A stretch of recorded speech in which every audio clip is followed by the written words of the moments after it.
आषाढी एकादशीच्याच दिवशी पहाटे 6 वाजता 25 प्रवाशांना घेऊन जाणारी बस नदीवरचे बॅरिकेड तोडून थेट नदीमध्ये कोसळली। याच्यामध्ये 25 प्रवाशांची प्रकृती अत्यंत चिंताजनक आहे।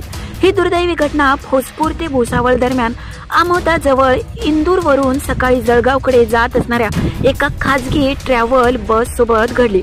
आमोदा पुलावरून बस थेट खाली नदीमध्ये कोसळली आणि मोठी दुर्घटना घडली। 25 प्रवासी पहाटेच्या सुमारास अगदी गाढ झोपेत होते, मात्र त्यांना माहिती नव्हतं की पुढे आपला काळच येऊन थांबला आहे।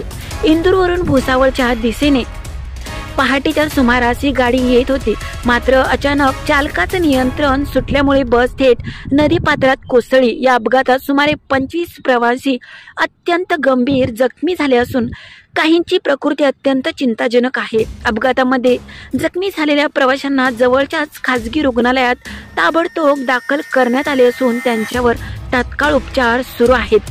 अपघाताची माहिती मिळताच पोलिसांसह ग्रामस्थांनी दुर्घटनास्थळी धाव घेतली आणि मदत कार्य सुरू केले आहे। ग्रामस्थांनी जखमींना रुग्णालयात पोहोचवण्यासाठी खूप मोठी मदत केली। भोजपूर पोलीस ठाण्यात गुन्हा नोंद करण्याचे काम सुरू आहे। मात्र पहाटेच्या सुमारास एकादशीच्याच दिवशी सगळे प्रवासी गाढ झोपेत होते, जळगावकडे येत होते, मात्र त्यांना माहिती नव्हतं की आपल्यासोबत पुढे काय होणार। या भीषण अपघाताची जशी माहिती कळाली सगळ्यांचे धाबे दणाणले। 25 प्रवाशांची प्रकृती अत्यंत चिंताजनक आहे।